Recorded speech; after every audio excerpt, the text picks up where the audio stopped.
Olá, pessoal, tudo bem com vocês? Essa é a nossa aula número 1, onde a gente vai estudar o experimento de pêndulo simples, perfeito?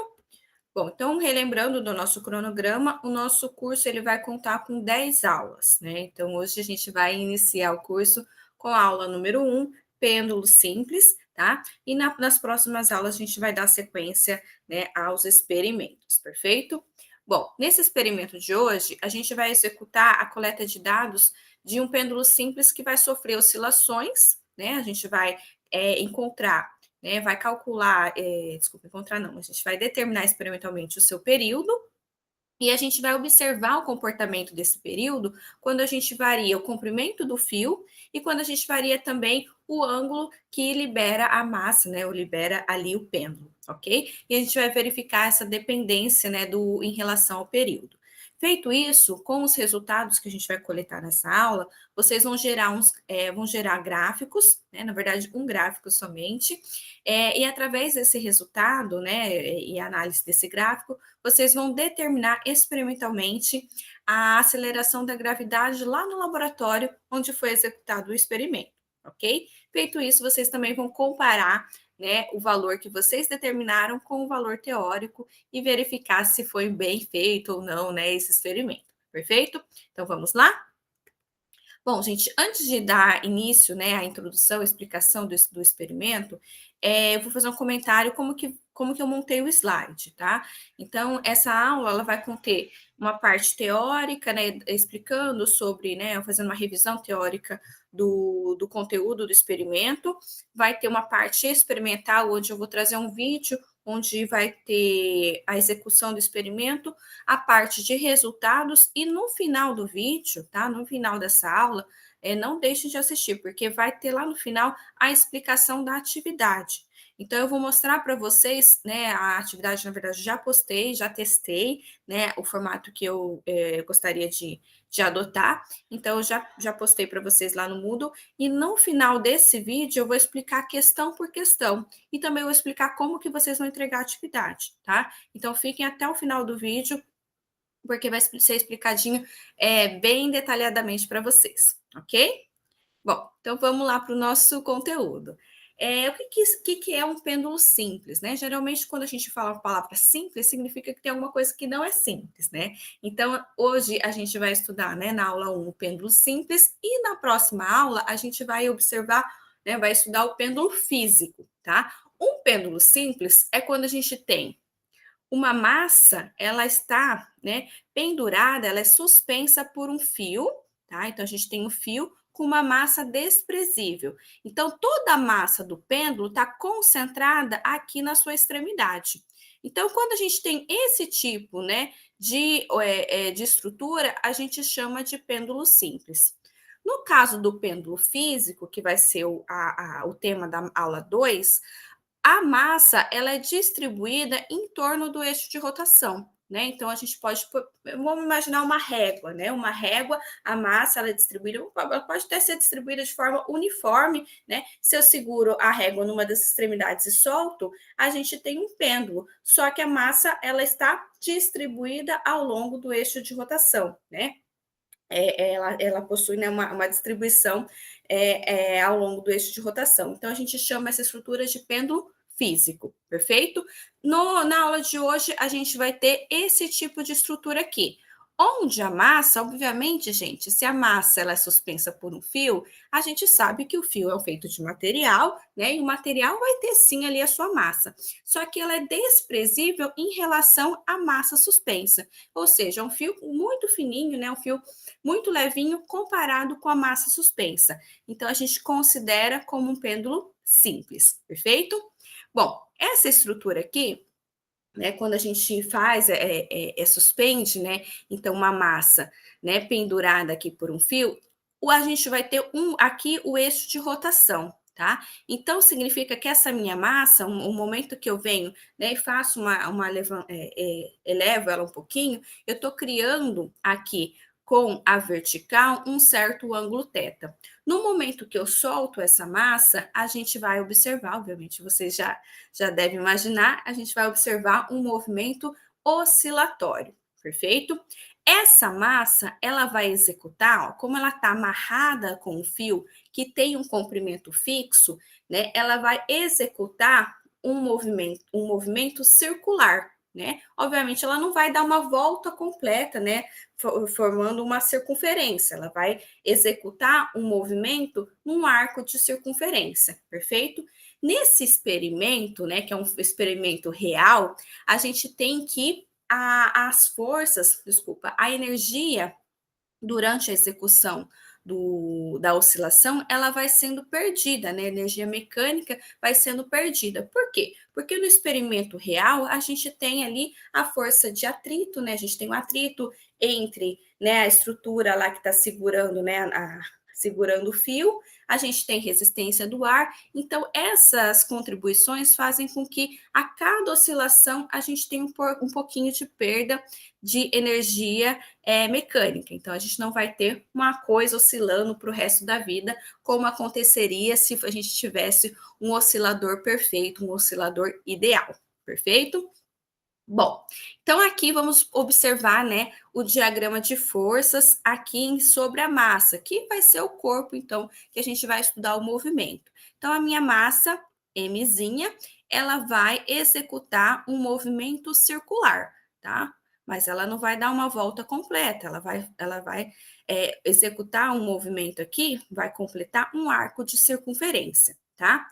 Então, nesse ponto, a gente tem a força peso atuando sobre a nossa massa, e nós temos também a força de tração. Então, toda vez que a gente tem um objeto amarrado, né, por uma corda, por um fio, a gente vai ter, então, uma força ao longo dessa corda, desse fio, e a gente dá o nome de força de tração, tá?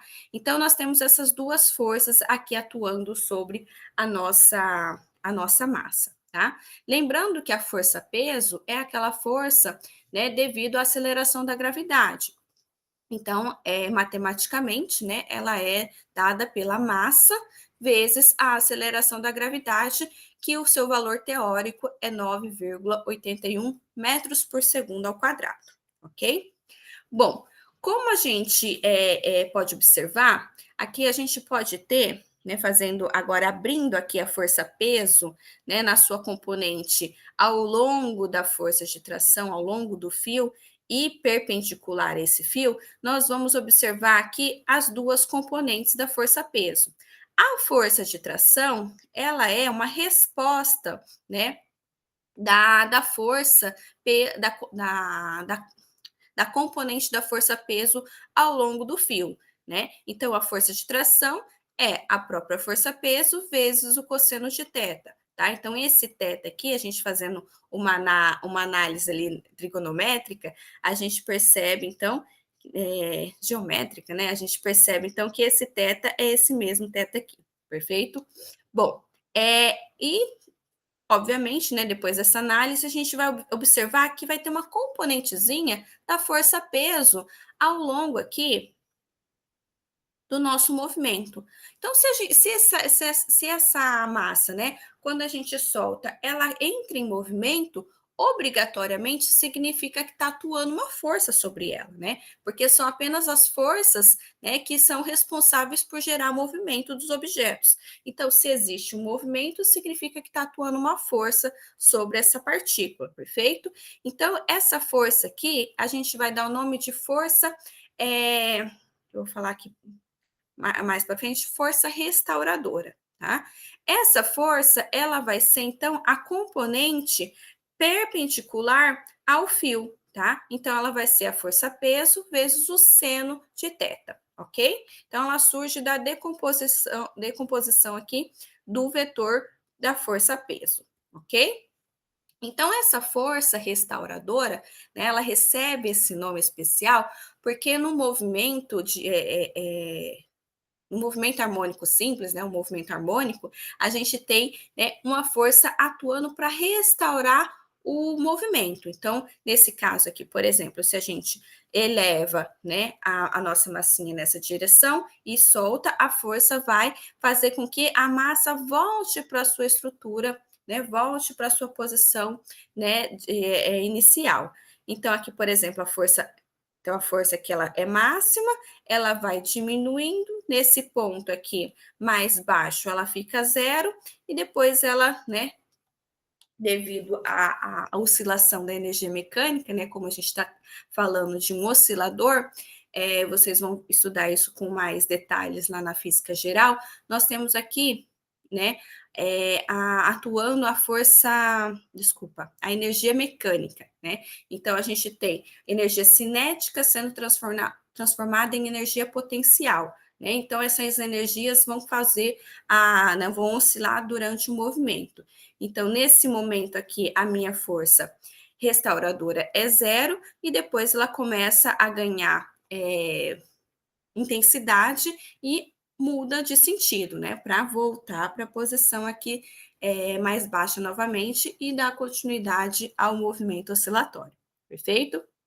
Então, essa força a gente chama de força restauradora, porque é ela que garante aqui, né, como está escrito, as oscilações do sistema, ok? Bom, matematicamente, como que a gente descreve esse movimento da massa? Então, no pêndulo simples, a gente pode esquecer ali o fio, né? A gente pode imaginar que o fio que tem o comprimento L, na verdade, esse L é o raio da trajetória circular da nossa massa.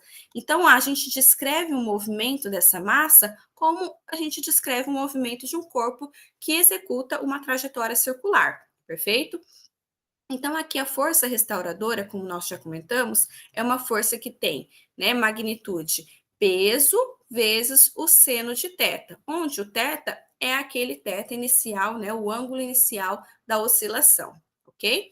Então, a gente tem que essa tem uma força resultante que causa o movimento, força é massa vezes aceleração, né? E quem que é essa força? Força restauradora, massa, né? Força-peso, massa vezes a aceleração da gravidade, vezes o seno de θ.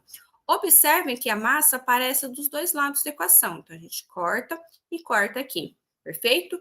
Bom, escrevendo, então, a aceleração na sua maneira diferencial, né? Então, a aceleração aqui é a segunda derivada da posição no tempo, tá? Aqui a posição eu coloco como S. Por que S? Porque a gente está falando de um movimento circular. Então, ela não executa um movimento, por exemplo, unidimensional, né? Como se fosse um X. Ela vai executar um movimento ao longo do arco de circunferência, tá? Então, um arco de circunferência, o tanto que ela anda, quantos que centímetros que ela anda, no formato de circunferência, no formato, né, de um arco de circunferência. Esse é o valor S, tá?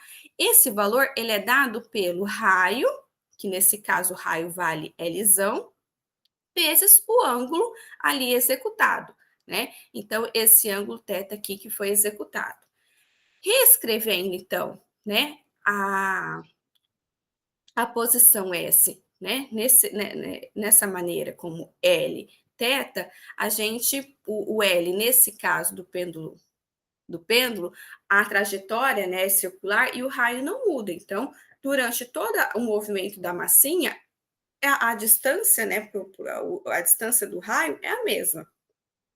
Se a distância do raio é a mesma, aqui na minha diferencial, aqui na minha derivada, esse valor L, ele é uma constante, então a gente coloca para fora daqui da derivada. Então, vai ficar a derivada apenas do θ, perfeito? Desse outro lado aqui da minha equação, a gente tem um seno, tá? E aqui a gente vai fazer uma aproximação para pequenos ângulos, tá? Quando nós temos pequenos ângulos, ângulos menores que 15 graus, a gente pode fazer a seguinte aproximação.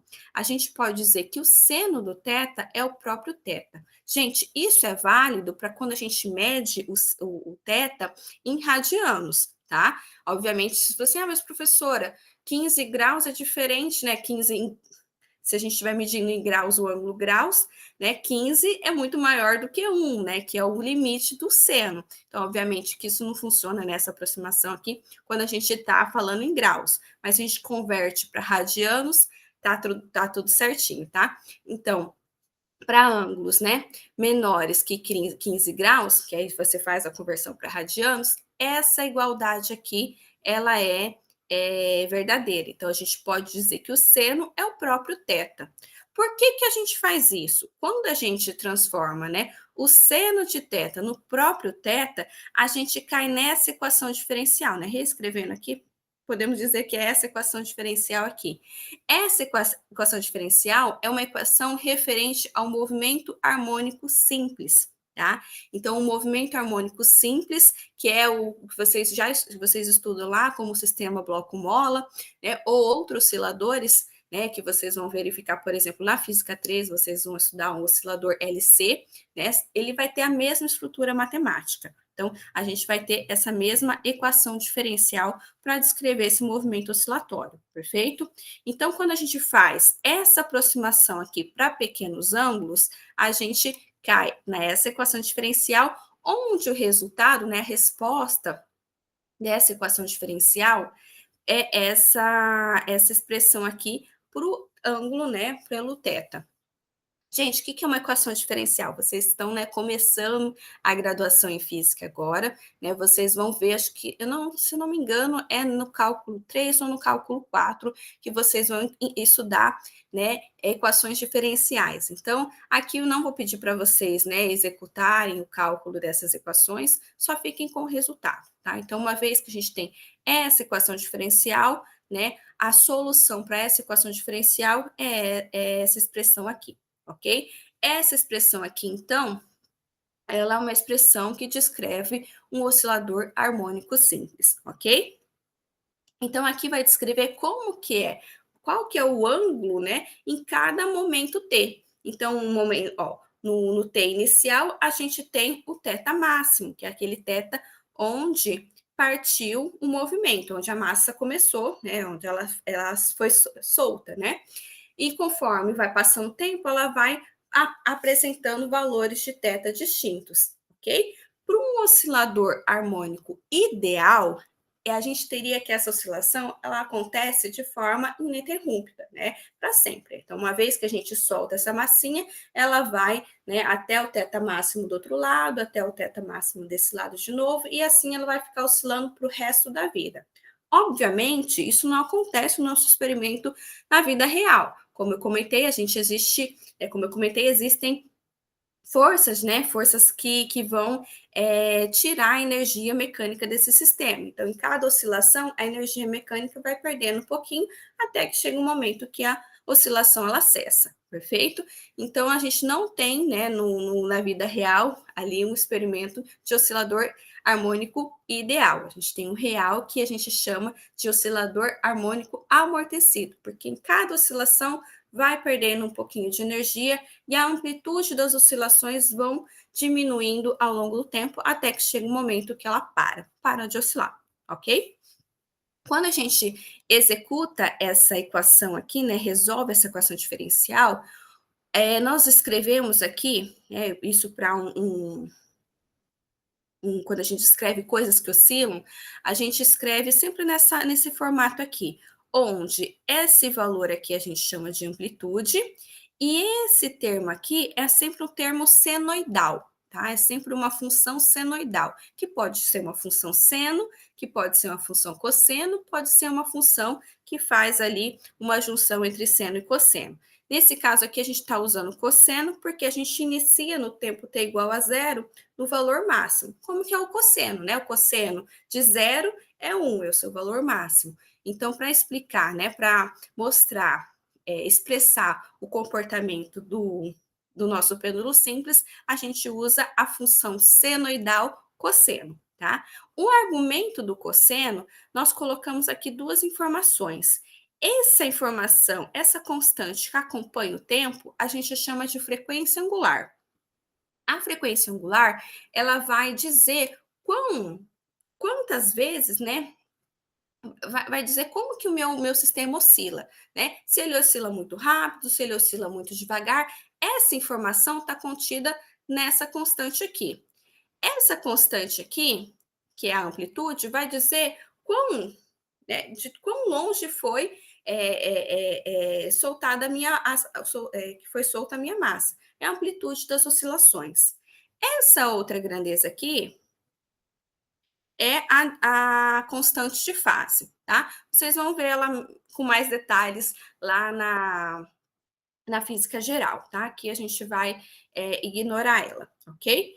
Ela diz, né, só fazendo uma explicação rápida, ela diz respeito sobre qual momento que inicia a nossa oscilação. Então, para o caso que a gente está fazendo, a minha constante de fase ela é zero. Então, por quê? Porque no tempo t igual a zero, começa no valor máximo, ok? Então, a gente descreve aqui a frequência angular, que nesse caso, ó, podemos observar que a frequência angular, ela depende, né, da aceleração da gravidade e depende também do tamanho do fio, tá? Fazendo aqui algumas análises, né, a gente pode escrever que frequência angular é 2π a frequência f, sabendo que a frequência f é 1 sobre período, tá? Isso daqui, gente, são análises que vocês vão estudar com detalhes quando vocês estudarem ondulatória, tá? Então, ondulatória, quando vocês falam em ondas, né, para descrever uma onda, a gente fala em frequência, a gente fala em período e frequência angular. Então, fazendo essas conversões, eu posso escrever essa frequência angular, né, em frequência f, ou também escrever aqui no período, tá? Como eu comentei lá no objetivo, a gente vai analisar o período. O que é o período de uma oscilação? É o tempo necessário para uma oscilação completa, tá? Então, um período, então vamos pensar aqui no pêndulo. A massa, né, partiu daqui, qual que é o tempo necessário para ela né, fazer uma oscilação e voltar para o ponto de partida? Quanto tempo gastou? Isso é o que a gente chama de período, que é esse T maiúsculo aqui, tá? Então, a gente verifica que, matematicamente, o período de oscilação de um pêndulo simples, ele depende, ó, somente, o 2π é uma constante, depende aqui do comprimento do fio. Não depende da massa que a gente está pendurando. Então, se eu colocar uma massa de 5 gramas e uma massa de 50 quilos, não vai fazer diferença para o período, tá? E também não depende aqui do ângulo que a gente soltou a massa. Então, se eu soltar ali, obviamente, a gente tem que respeitar, né, para que essa equação toda aqui faça sentido, o limite de 15 graus. Então, não faz diferença você soltar de 1 grau, de 15 graus, de 5 graus. Para o período de oscilação, isso não faz diferença, ok? Então, ó, o período, ele depende somente aqui, né, da aceleração da gravidade, que, né, se a gente executar no planeta Terra, a gente considera ali como 9,81, e o comprimento do fio, perfeito? Bom, então a gente verificou que essa equação, comportamento oscilatório do pêndulo simples, ele corresponde, né, para pequenos ângulos, a um movimento harmônico simples. Aqui, gente, nesse slide, eu trago para vocês, né, esse resumo do movimento harmônico simples, né? Então, como a gente descreve deslocamento, velocidade e aceleração para um movimento harmônico simples na direção unidimensional. Então, pensa no sistema massa-mola, né? Pego uma massinha, puxo, né? Uma massinha presa a uma mola.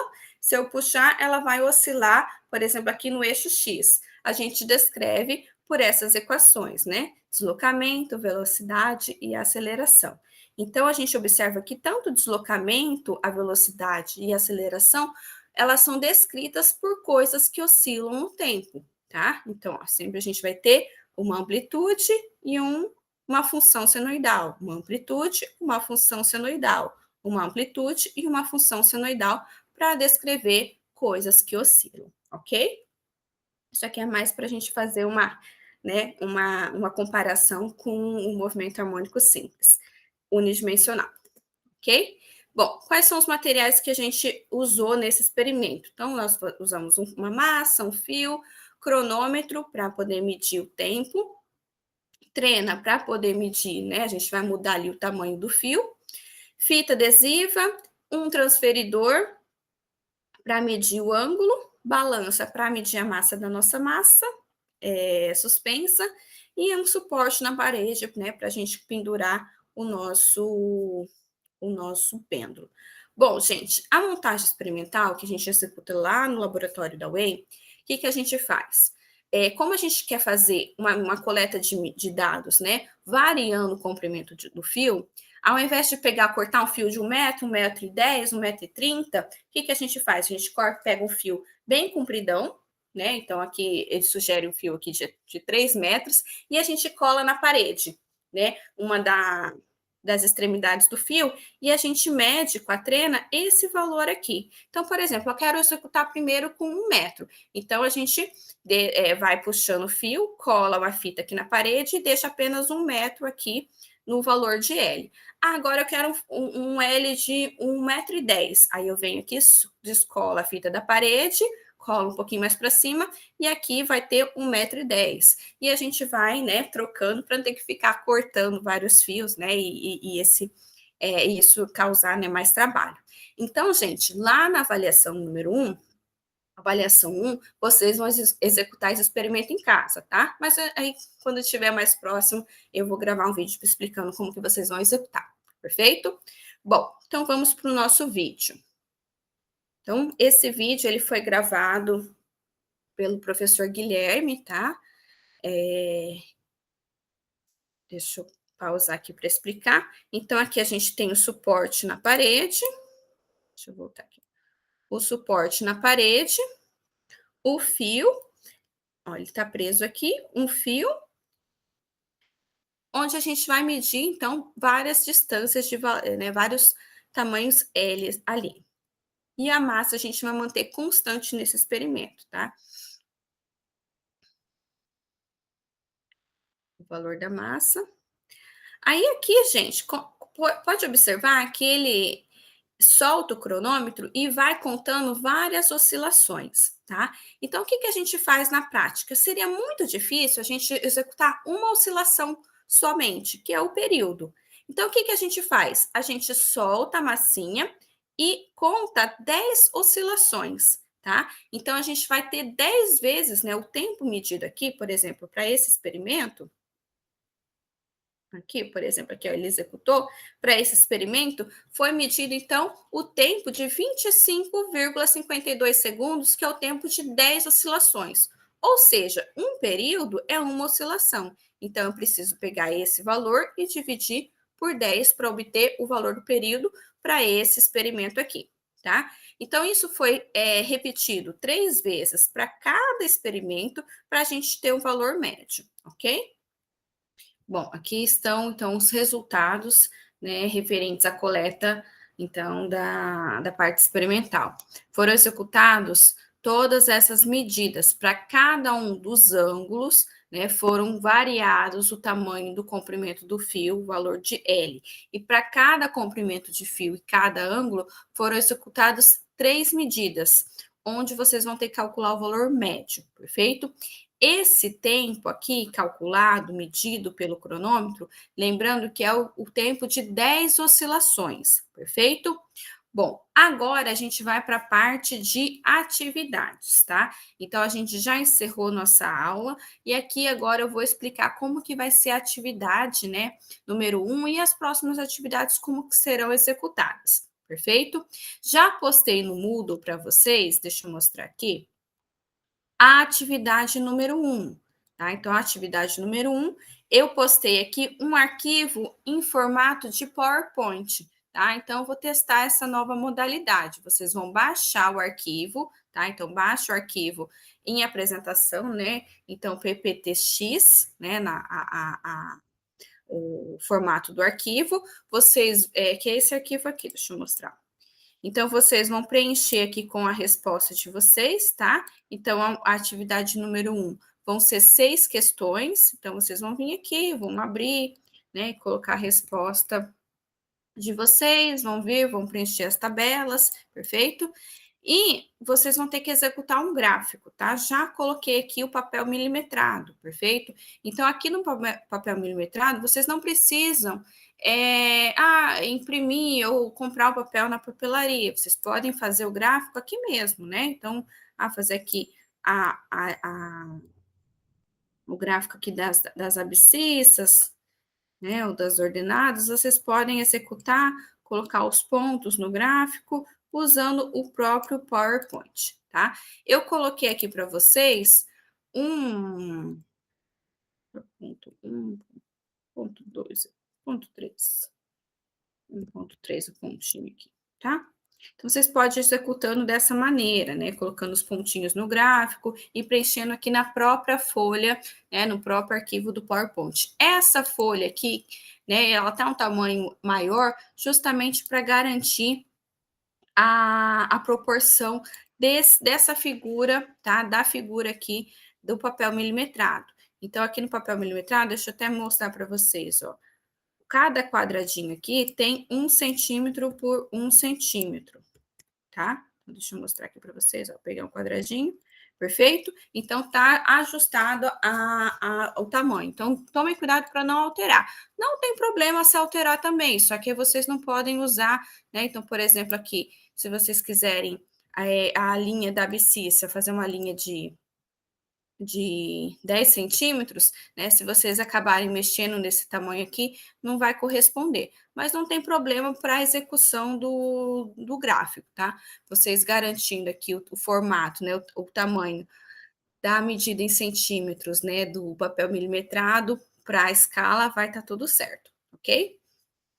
Então, vocês vão baixar esse arquivo, vão responder aqui no próprio arquivo, vão converter, né? Depois de pronto, vão converter para PDF e lá no mural, lá na atividade, vocês vão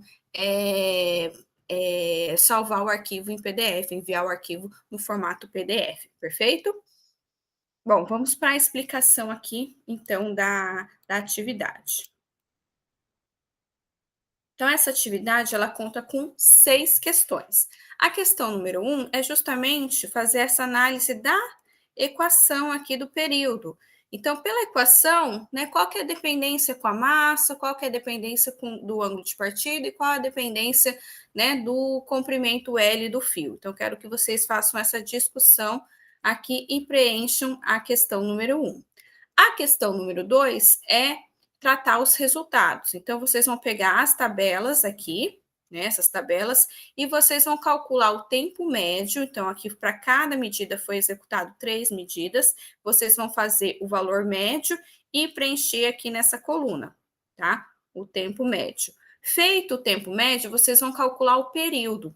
Esse tempo médio foram de 10 medidas. O período é para uma oscilação, desculpa, 10 oscilações. O período é para uma oscilação. Então, o que vocês vão fazer, né? O tempo médio. Então, por exemplo, aqui para a medida, né, de 5 graus, né, e 160 centímetros foi medido 25,4. Então, o período, né, divide por 10, 2,54, tá? Vamos fazer isso para a tabela 1A, 1B e 1C. Questão 3. Agora, na questão 3, vocês vão reunir os dados das 3 tabelas 1, né? Então, agora vocês vão esquecer que elas são de ângulos diferentes, né? Ângulos de partidas diferentes, e vão juntar todas essas informações em uma tabela só, tá? Quero que vocês coloquem em ordem aqui o tamanho do L em centímetros e coloque o valor do período medido e o período quadrado. Então, vocês vão gerar uma nova coluna aqui para período ao quadrado, perfeito? A professora, nas 3 tabelas, tem o valor de 1 metro, né? Ou 100 centímetros. Vamos voltar aqui. Qual das tabelas que eu vou adotar? Vocês vão calcular o valor médio do valor médio, né? Então, vocês vão ter o valor médio, né, para cada uma das tabelas, aí calcula novamente o valor médio do valor médio para preencher aqui essa linha aqui da tabela, tá? Do período para o metro e o período quadrado. Por que, gente, a gente vai calcular o período quadrado? Ó. Analisando a equação do período, né, a sua relação, a sua dependência com o comprimento, a gente verifica que não é um comportamento linear. Ele vai ser um comportamento linear quando a gente trata, né? Ó, eu levo os dois aqui ao quadrado, eu tenho então o período ao quadrado, ele tem uma dependência linear com o comprimento. Quando a gente vai, né, e gera um gráfico no papel milimetrado, nós queremos uma reta, né? Quando a gente desenha essa reta, eu consigo tirar informações dessa reta e garantir esse comportamento linear, tá? Isso a gente chama que é de linearizar, né, o gráfico. Então, se a gente gerasse um gráfico, né, de L por período, né, desculpa, período na ordenada e o comprimento L do fio na abscissa, a gente não teria um comportamento linear, né? Porque a gente tem aqui a raiz de L, né? Dependente, né, do período é dependente da raiz de L. Para que tenha uma reta no gráfico, eu preciso fazer um gráfico, então, onde o eixo y é t quadrado e o eixo x é L. E é isso que vocês vão fazer, tá? Vocês vão fazer um gráfico onde o eixo y é t ao quadrado e o eixo x é o L, tá? Então, os dados que vocês vão colocar aqui no gráfico, que vocês vão plotar no gráfico, vai ser a coluna do L no X, precisa obedecer isso, tá? O L precisa estar nas abscissas. E aqui o t ao quadrado precisa estar aqui no eixo y, senão a equação da reta vai ficar invertida e vocês vão colocar valores errados, tá? Então, isso precisa ser obedecido, tá? Professora, eu nunca fiz um gráfico no papel milimetrado, como que deve ser feito? Então, a primeira coisa que a gente faz, né, o gráfico no papel milimetrado, é ajustar a escala. O que significa isso? Eu preciso garantir que eu aproveite melhor o meu papel. Então, o meu papel milimetrado, ele tem 19 centímetros, né, por 29 centímetros. Então, eu preciso colocar os meus dados de uma maneira que eu preencha o máximo que eu puder o papel. Mas precisa preencher completamente? Não precisa. Você vai fazer uma balança, assim, né, de aproveitar o máximo do papel com a facilidade de encaixar os seus resultados. Porque eu posso escolher uma escala que seja muito complicada ou com valores muito quebrados, que aí atrapalha na hora de produzir o gráfico. Então, vocês precisam equilibrar essas duas coisas, né? Entre a facilidade de colocar no papel e aproveitar o máximo do papel, tá? Podem usar, gente, essa escala que eu já coloquei aqui, tá? A escala que eu usei aqui para o eixo X, né? Então, a gente vai pegar aqui o meu eixo X, eu tenho dados de 80 centímetros a 190 centímetros, ou seja, eu preciso encaixar aqui no meu eixo X 110 centímetros de valores de L, né? Então, eu escolhi aqui para cada centímetro equivale a 10 centímetros do valor de L. Então, para cada centímetro aqui do meu papel milimetrado, equivale a 10 centímetros. Então, se eu colocar aqui 70 centímetros, aqui é o valor de L80, L90, L 1 metro, 100 centímetros, 110, 120, 130 e assim por diante. Feito? E o eixo X, desculpa, e o eixo Y? O eixo Y, aí aqui já tem valores um pouquinho quebrados, tá vendo? Então, aqui, eu não preenchi a tabela toda, vocês vão ter que preencher, né? Eu só peguei o primeiro valor e o último valor. Então, para eu ter ideia de onde eu tenho que começar e aonde eu tenho que terminar, tá? Fazendo, observe aqui que eu faço um valor fechado, né? Ao invés de começar em 3,6, eu comecei aqui em 2,5. E eu usei a escala, né, que 1 centímetro do meu papel milimetrado equivale a 0,25 centímetros quadrados. Desculpa, segundos quadrados, né? Então, para cada quadradinho aqui, é 0,25 centímetros quadrados, né? Então, aqui é 2,75, 3, 3,25, 3,5 e assim por diante. Então, eu consigo distribuir esses segundos ao quadrado, né, ao longo do meu eixo do meu papel milimetrado, no eixo Y do meu papel milimetrado. Perfeito? Podem usar essa escala aqui que eu coloquei, tá? Professora, eu preciso imprimir, né? Mais uma vez, preciso imprimir o papel? Não precisa, gente. Vocês podem, do jeito que eu fiz aqui, ó. Usem o próprio PowerPoint para desenhar a linha, né? Os eixos, né? Colocar. Gente, lembrando que para ser um gráfico, precisa obrigatoriamente ter o desenho da linha, tá? Dos eixos. Precisa mostrar aqui que é uma seta mostrando para onde está crescendo. Precisa ter a informação aqui do que é o eixo, então a legenda, né? Precisa ter a legenda, senão não é um gráfico, tá? Precisa colocar aqui, ó, t quadrado, a unidade também precisa estar, segundo ao quadrado, L e centímetros, tá? E aqui a escala você pode colocar, posso colocar todas? Pode colocar todas aqui, ou pode colocar alguns intervalos também que tá valendo, perfeito? Como que eu coloco o meu ponto? Então, por exemplo, aqui, né? O ponto 80 centímetros aqui em X e 3,06, né? Então, aqui é próximo de 3. Vocês podem pegar esse valor, ó, e usar essa escala, né, para você saber exatamente aqui no papel milimetrado. Vocês vão fazer uma regrinha de 3. Então, 1 centímetro de papel é 1 centímetro de papel é 0,25 centímetros, desculpa, segundos quadrados. Quantos centímetros de papel é 3,06, né? E vocês vão obter o valor aqui em centímetros de papel.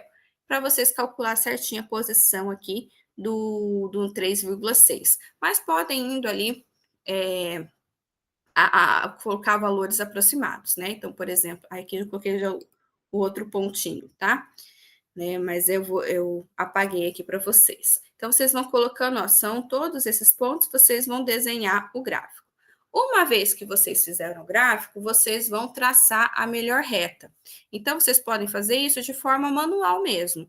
Então, vocês vão lá pegar uma reta, uma linha na caixinha ali de figuras, né, para inserir, e traça, escolha uma linha onde você vai ter a mesma quantidade de pontos para cima, a mesma quantidade de pontos para baixo, escolhe a melhor reta, né, que identifique, né, que trace os pontos experimentais de vocês, tá? Uma vez que vocês executaram essa melhor reta, é que eu coloquei para apagar para vocês executarem, tá? Mas aqui é um gráfico que eu fiz com esses resultados. Vocês vão encontrar o coeficiente angular da reta. O que é o coeficiente angular, né? Vocês vão pegar a variação em y dividido pela variação em x, tá? Então, é a tangente dessa reta. Então, aqui vocês vão...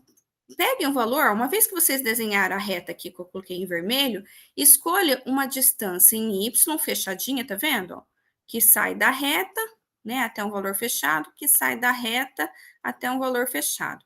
Não importa o valor, tá? Aí vocês vão medir aqui quantos, né, é o valor em, aqui, por exemplo, em y, quanto que é essa distância, né, em segundos quadrados. Professora, como é que eu faço isso? Gente, vocês sempre podem usar, uma vez que vocês têm a escala, vocês podem usar regras de 3 para determinar. Então, por exemplo, eu vim aqui medir que essa distância em milímetros de papel tem, por exemplo, eu estou usando valores fictícios, né? Obviamente, aqui tem esse papel, é uma coisa de 19 por 29 centímetros, eu coloquei aqui 70, só para mostrar para vocês. Então, vamos dizer que eu medi essa distância aqui, deu 70 centímetros. Obviamente, isso é um valor fictício, absurdo, só para exemplificar. Então, medi essa distância aqui, deu 70 centímetros. Pego a minha escala, né? A minha escala é essa daqui, em x, né, por exemplo, ó, medi isso aqui, deu 70 centímetros. Quantos que é o valor em L, né, aqui do meu eixo X? Então, eu uso a minha escala. 1 centímetro é 10 centímetros em L. 1 centímetro de papel milimetrado equivale a 10 centímetros do valor de L. 70 centímetros do papel milimetrado, que é essa distância que eu medi, equivale a quantos centímetros de L? 700. Então, eu coloco aqui a medida em L, tá? Ó, tá vendo que coincidiu aqui ser centímetros com centímetros de papel milimetrado, mas isso nem sempre acontece. Eixo Y. O eixo Y, então, vamos dizer que eu vim aqui com a régua e essa reta deu 85 centímetros. Mais uma vez, é um valor fictício absurdo. Quanto que equivale isso aqui em segundos ao quadrado? Faço a regra de 3 e descubro que isso aqui vale 21,25 segundos ao quadrado. Substituo aqui, tá? Então, aqui nesses valores fictícios absurdos, a minha reta teria esse valor aqui, tá? A minha reta, não, desculpa, o meu coeficiente angular da reta teria esse valor, tá? Coeficiente angular, ele é uma coisa que tem unidade. Então, veja que a unidade aqui está em segundos quadrados dividido por centímetro, tá?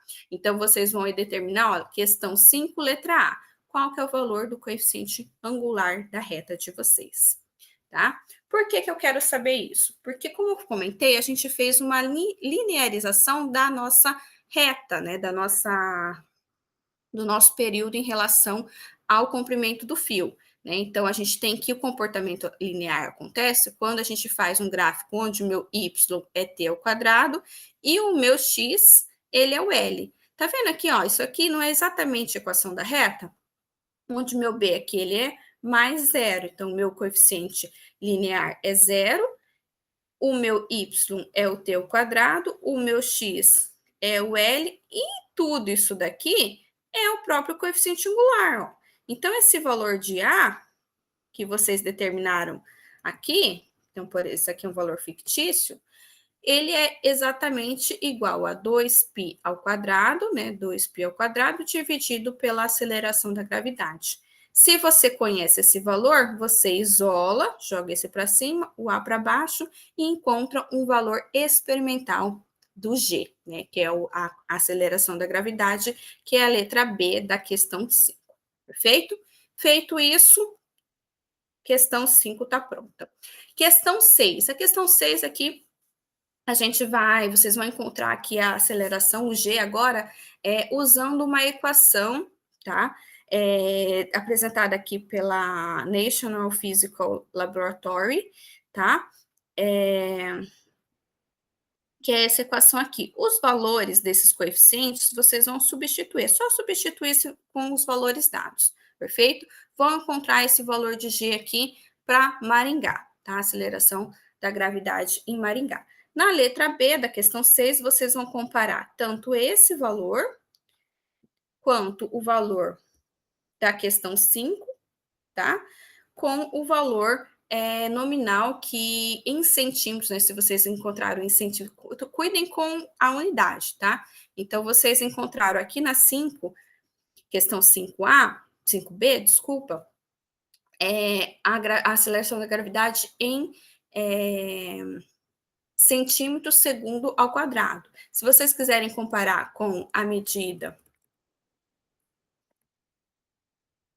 em metros por segundo ao quadrado, tem que fazer a transformação de segundos para metros, ok? Então, faça a transformação, deixe os dois valores na mesma unidade e faça a comparação. Como que eu faço a comparação? Calculando o desvio, tá? O desvio vocês vão calcular assim. Não coloquei equação aqui. Deixa eu postar. O desvio, ele vai ser calculado. Inserir equação, deixa eu pôr aqui. Desvio percentual. Desvio percentual. Ele é igual ao módulo. Aqui o módulo do valor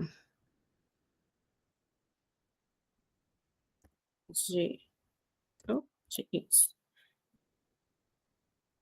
teórico menos o valor experimental dividido pelo G, deixa eu ver aqui, G teórico.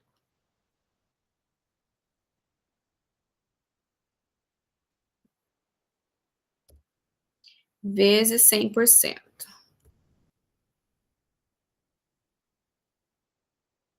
Vezes 100. Para sair em porcento, ok? Usem essa equação aqui para, então, calcular o desvio, né, o valor, tanto, né, esse G da questão 6, quanto o G experimental da questão 5. Vocês vão calcular dois valores de desvio percentual, perfeito? E com isso a gente encerra a atividade número 1. Qualquer dúvida, vocês podem postar lá no fórum, né, a interação de professor-aluno, tá? E também tem os monitores que podem ajudar, ok? Bom, gente, então aqui eu encerro a aula número 1 e espero que vocês aproveitem bastante para aprender. Obrigada pela atenção e até a próxima aula, que será em breve. Tchau, tchau.